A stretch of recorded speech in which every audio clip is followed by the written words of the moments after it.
everyone, and welcome back to my yearly roundup of all the weird news that's happened in 2024. I'm back today with a few more weird tales from the year just past. This isn't your usual news roundup, this is strictly the stuff that makes you go, wow. As quite frankly, the regular news is far too depressing and genuinely terrifying. So instead, we'll be exploring a few lighter, weird and wonderful stories that may have not made it into the regular newspaper during 2024. Now, that's not to say that these stories don't dally with the dark side, because they most definitely do. But there's also some light-hearted strangeness too. But don't worry, if anything is going to be hideously awful, then I'll give you a heads up first. So with the disclaimer out of the way, let's jump into July.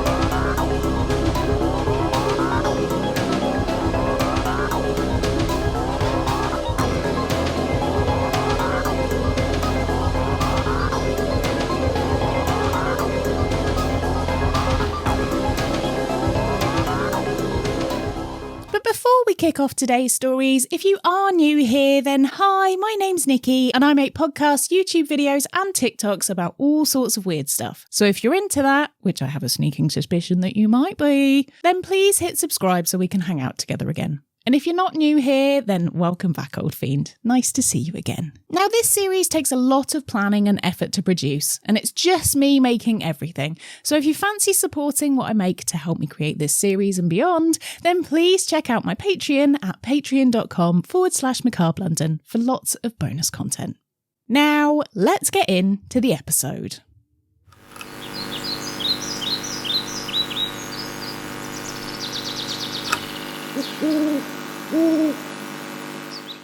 Now, our first story today is a little harrowing and heartbreaking. So here's your warning now, as this deals with abuse and abandonment. So if that's a little sensitive for you, please skip ahead to the next story in a few minutes' time.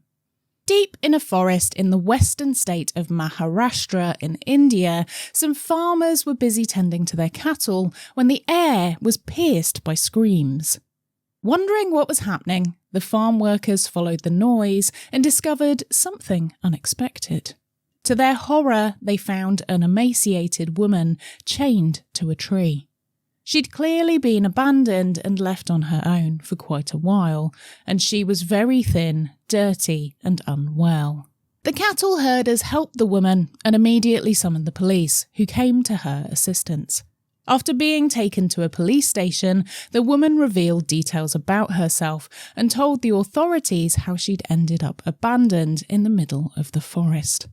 The woman said her name was Lalita Kayi and she was 55 years old and from the USA. And so begged the question, what was she doing in the middle of an Indian forest? Lalita said she'd been dragged into the forest by her husband, who chained her to the tree and left her to die.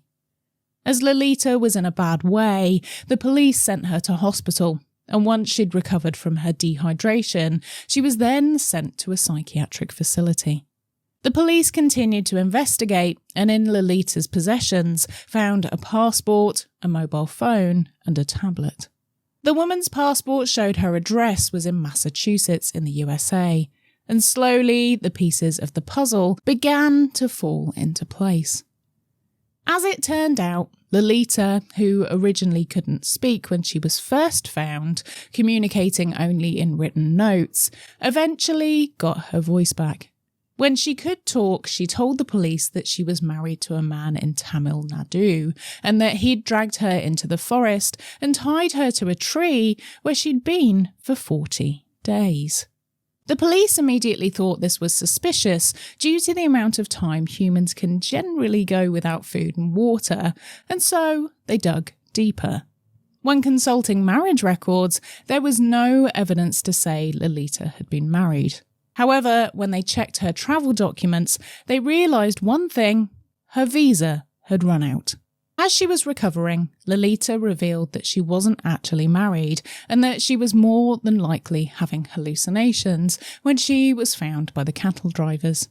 The psychiatric unit she was undergoing care in said they'd managed to trace Lalita's family and had got her in contact with them again on the phone.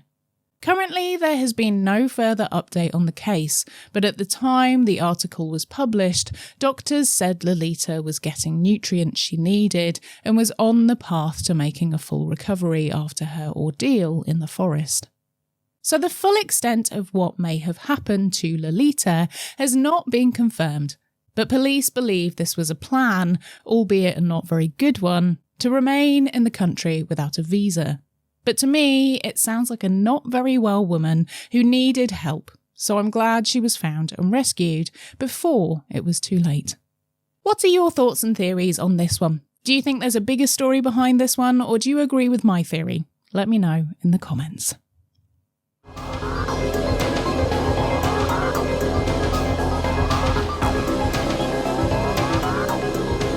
During the first half of 2024, something was afoot in the ocean.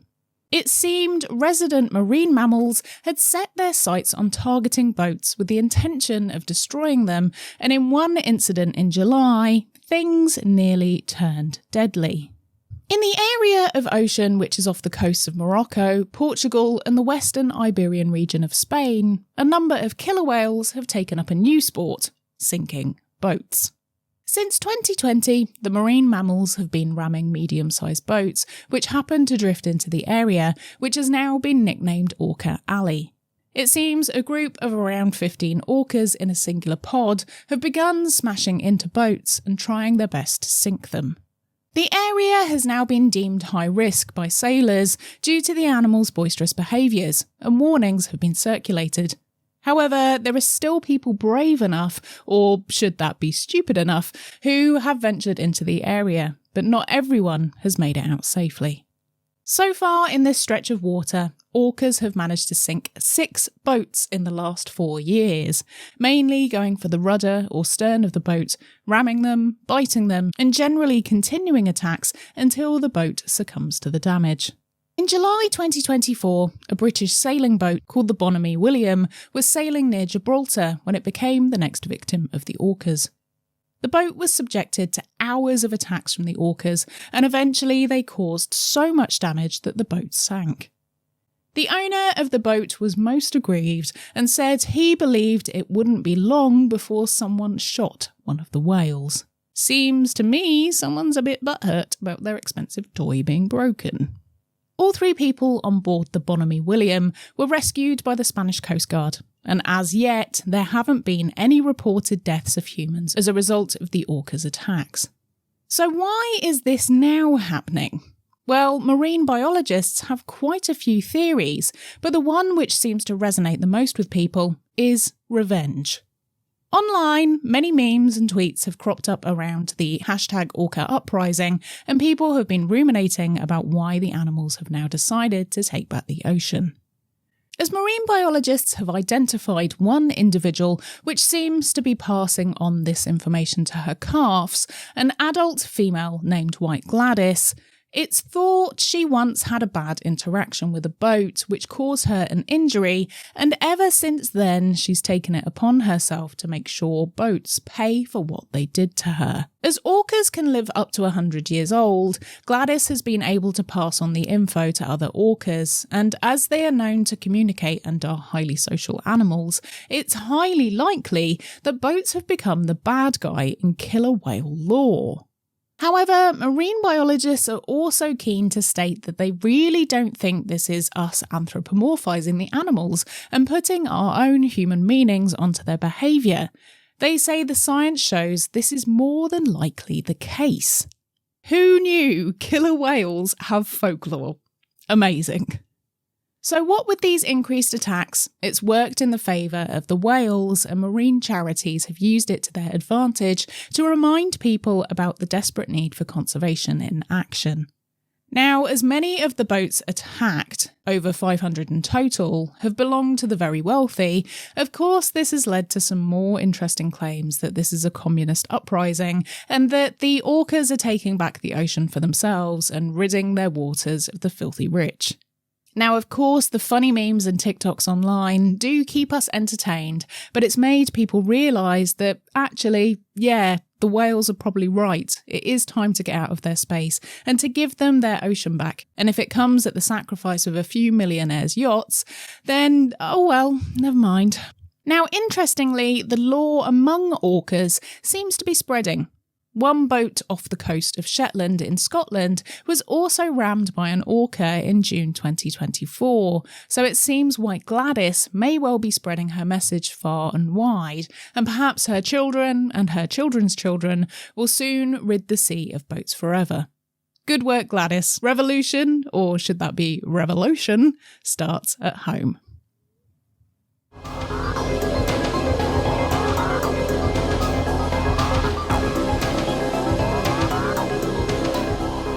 2024 could well be the year that we look back on as the year that AI really took off. But customers in US drive-thrus may well disagree. At over 100 USA locations, McDonald's rolled out its first ever AI ordering system where customers could place their order through the regular drive-up speaker, and the machine would pass on the order to the workers inside, who would then make it and diligently serve it up.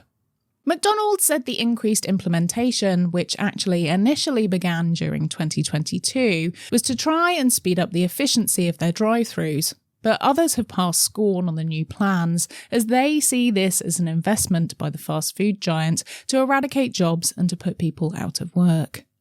So, as more and more AI systems were implemented over the course of 2023 and 24, employees were delighted to watch from the sidelines as everything went quickly wrong. As customers placed their orders, they were surprised to be greeted by workers handing over vastly different items to what they had ordered, or after getting frustrated with the machines, workers would then have to chime in, override the AI, and fix everything anyway. One person tried to order ice cream, but the AI worker kept adding bacon to it, which isn't quite what they were after, even though it does sound rather delicious. Another tried to get Mountain Dew, but as McDonald's doesn't serve that, it kept adding on more and more Diet Cokes. Another video showed two people trying to order, but the AI just kept adding more and more McDoubles, deleting everything, and then just shut down completely and stopped working altogether. Some standard orders did seem to go through okay, but if customers wanted anything slightly different from what was written on the menu, asking for swapped sauces or extra items added, the AI seemed to malfunction. People started posting videos to TikTok showing their orders, which had tons of butter packs added to their bags, or multiples of items just stacking up when they'd not paid for them. Fast forward to July 2024, and McDonald's confirmed they'd be withdrawing this iteration of their AI trial, but they did say they hope to implement it in the future as part of their processes. So for the time being, it would seem man still wins, and mine's a Big Mac, a large fries and a vanilla shake, with 25 packets of butter. Thanks for asking.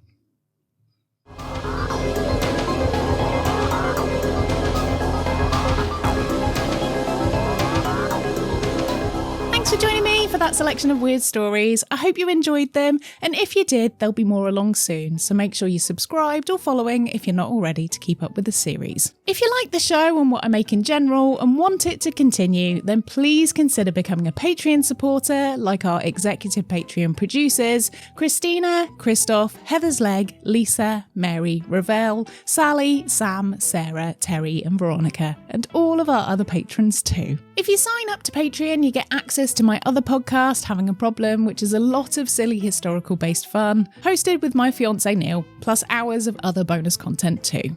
If you'd rather just send a tip or a little Christmas gift from my Amazon wishlist, then I would massively appreciate that too, and I'll leave all the links in the show notes in case you want to check them out. An enormous thank you for even considering doing any of those things, particularly when I know at this time of year money can be a little bit tight. And so it really does mean the world to me, and I'm always so pleased and grateful when listeners like you want to help me create this haunted history empire we can all call home, and it feels very good to know that you do.